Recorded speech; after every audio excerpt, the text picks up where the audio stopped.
Sama saya. Ya, silakan. Cukup. Oke. Terima kasih. Saya akan memasuki materi permasalahan atau materi keahlian ahli. Now I'm going to ask you questions concerning your expertise as a forensic toxicologist. Setelah membaca paparan tentang CV ahli, saya meyakini ahli adalah seorang ilmuwan yang mencermati atau keahliannya adalah keilmuan dalam bidang eksak. Apakah betul?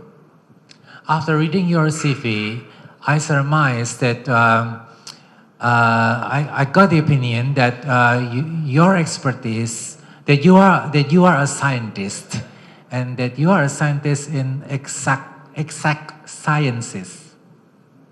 Is that true?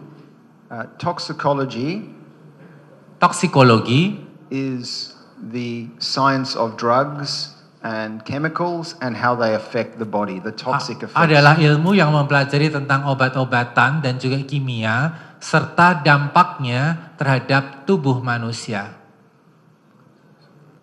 So we are trained to look at all drugs in our university training and how drugs affect the body and how to test for drugs in the body. Jadi dalam pelatihan, dalam studi kita mempelajari jenis-jenis obat-obatan dan juga bagaimana dampaknya terhadap tubuh serta dilakukan pula pengujian terkait dengan obat-obatan tersebut. Oke.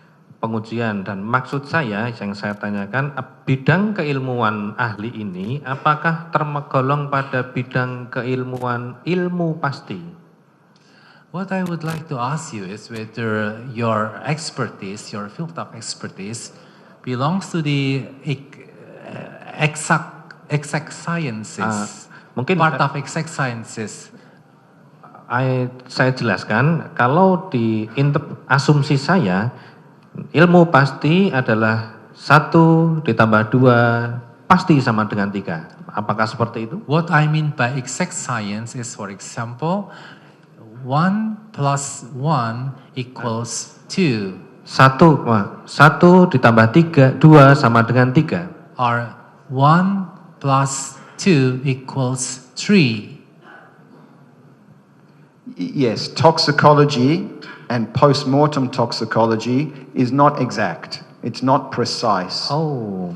Toksikologi dan juga toksikologi pasca kematian tidaklah bersifat eksak. Tidak bersifat eksak. Oke.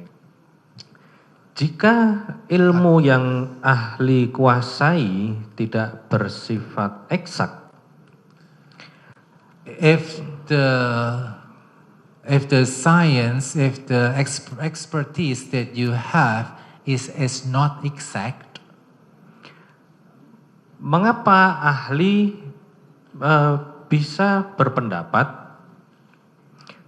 terhadap sesuatu yang dilakukan oleh ahli lain, sedangkan ahli tidak mengetahui bagaimana metodologinya ataupun peralatan yang digunakannya?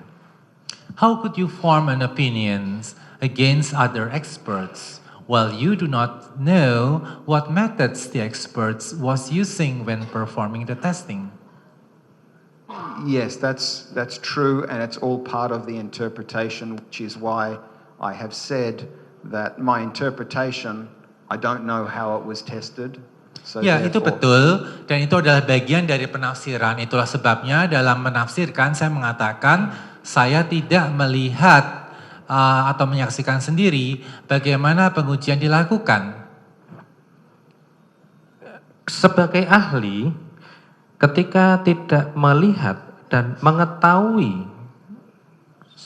pengujian itu dilakukan, As an expert, when you did not see for yourself or witness for yourself how the testing was done, apa yang seharusnya dijawab sebagai seorang ahli ketika dipertanyakan tentang masalah tersebut?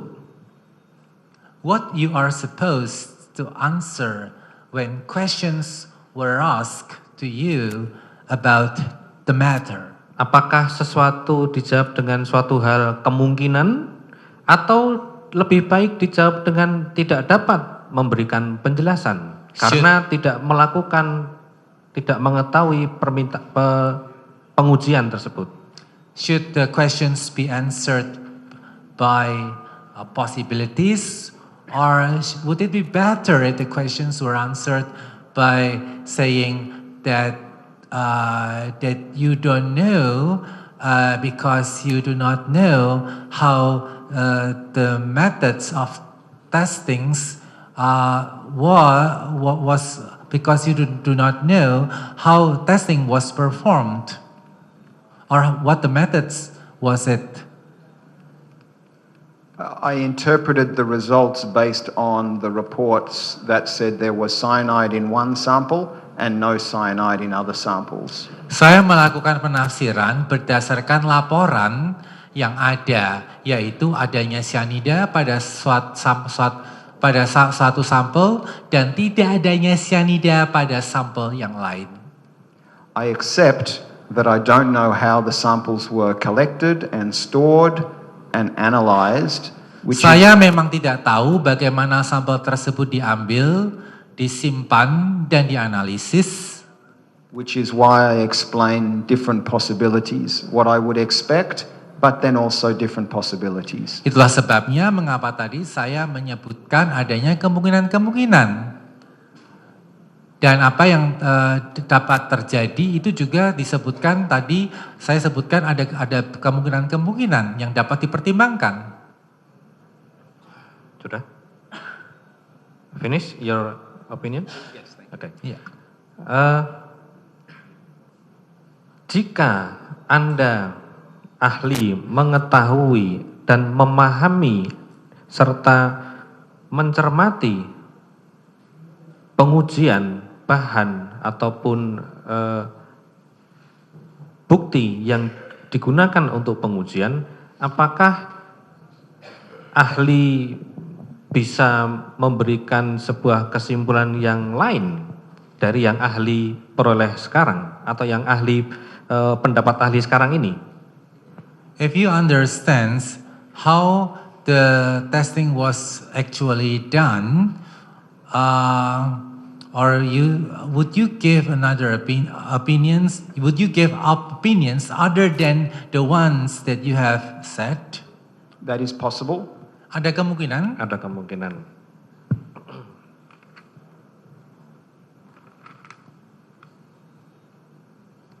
Sementara cukup dari saya, silakan rekan.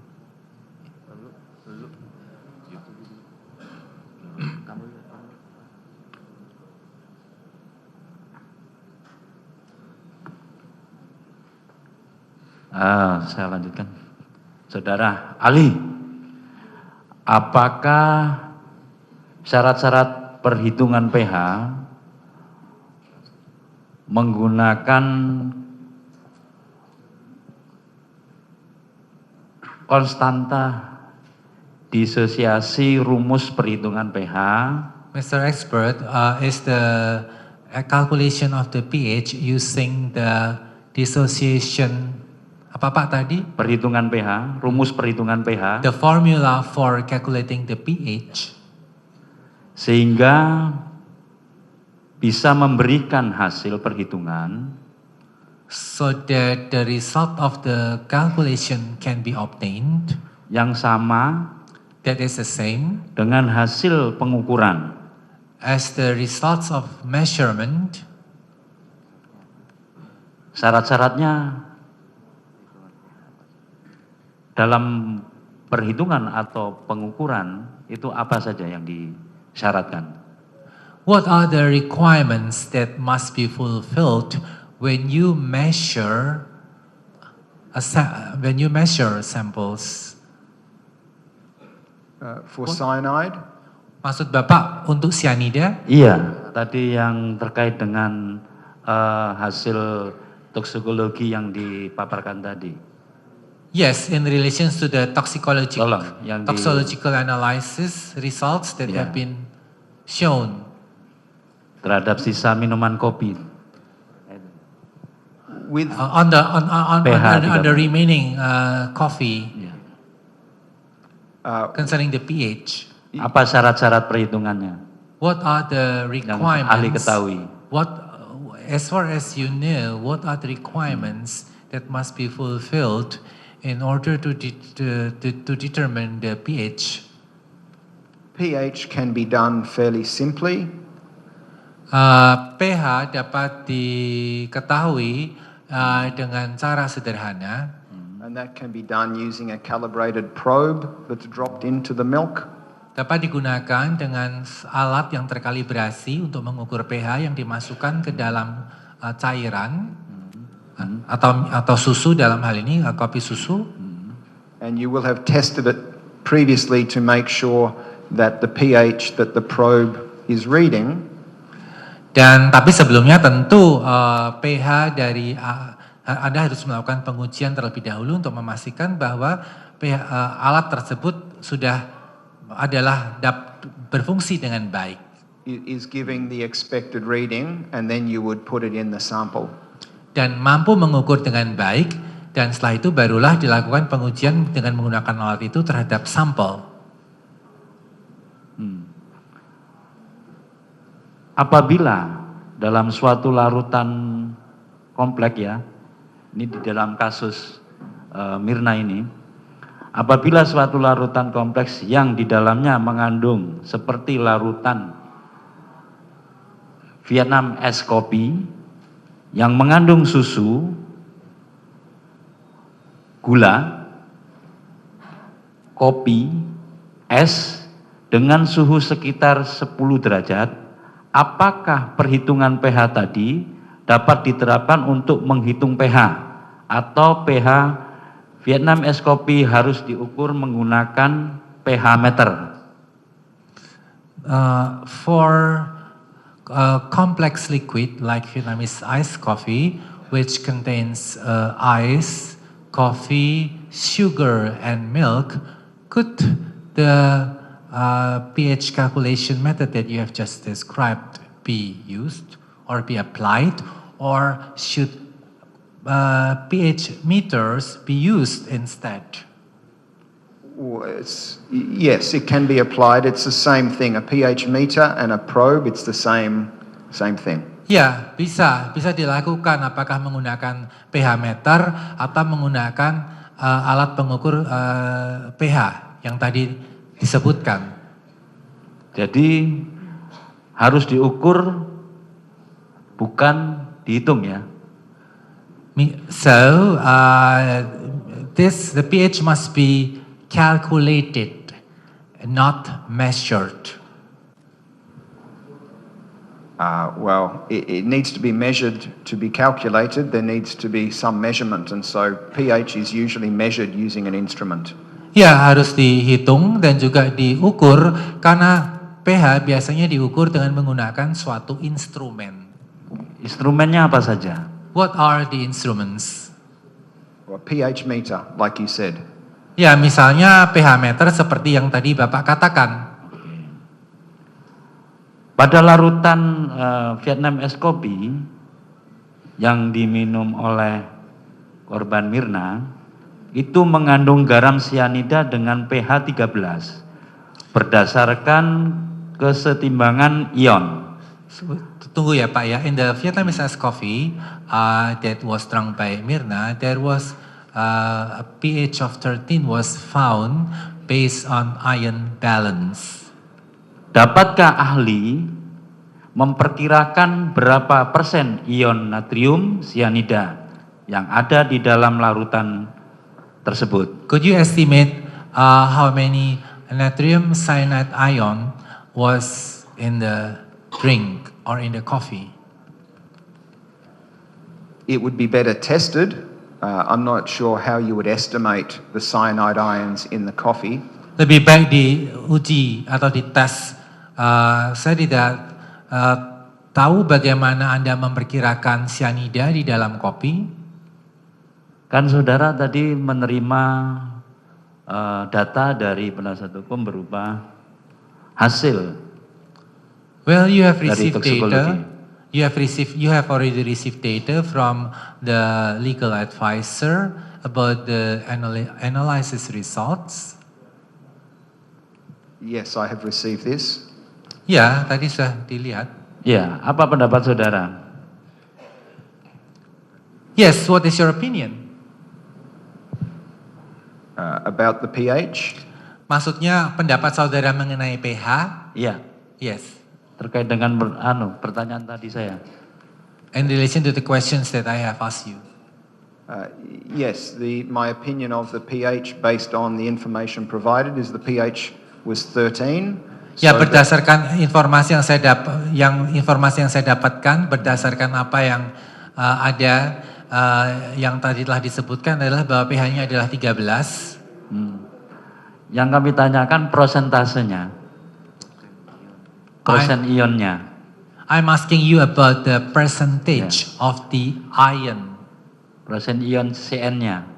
the cyanide ion, the percentage of cyanide ion. Yes, 7,400 milligrams per liter. Ya, 7.400 miligram per liter.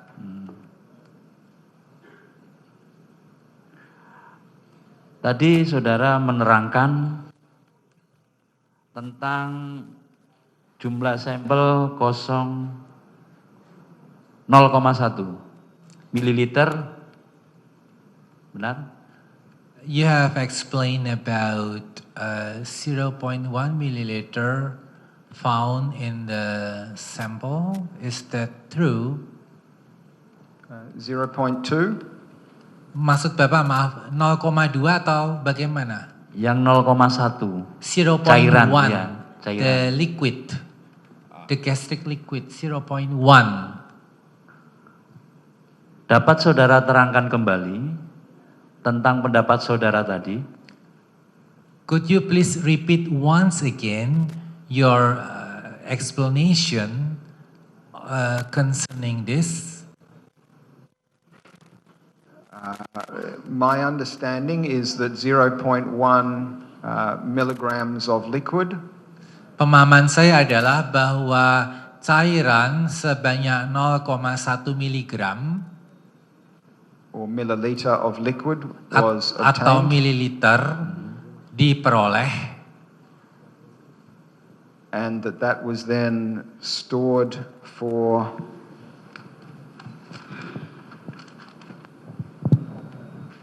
approximately 15 days dan kemudian disimpan selama kurang lebih 15 hari before testing for cyanide. sebelum pengujian atas cyanida dilakukan.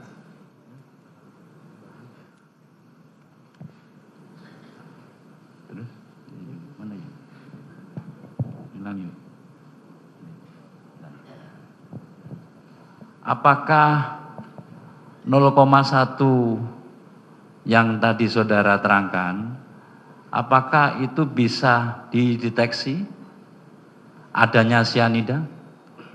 Apakah cukup cairan 0,1 itu dilakukan pengujian tes untuk mendeteksi adanya cyanida? Coba jelaskan. Is the liquid amount that is 0.1 milligram or milliliter is enough to perform cyanide testing? It could be enough, and the laboratory would appear to have tested it, or else there would be no result. Ya, sepertinya begitu, Pak. Sepertinya cukup karena sudah diuji di laboratorium dan ternyata hasilnya ada. Kalau ternyata tidak cukup kan harusnya tidak ada hasilnya. Hasilnya itu seperti apa yang dimaksud ahli? What do you mean by results? By the results that you have just said. The results says negative. The Has- report says negative. Hasil negatif Hasil yang ada di negatif. dalam laporan, seperti yang ada di laporan. Oh, hasil negatif. Hasil negatif itu apakah menunjukkan bahwa tidak adanya cyanida? Do negative results show that or indicate that there is no cyanide? There may be a very little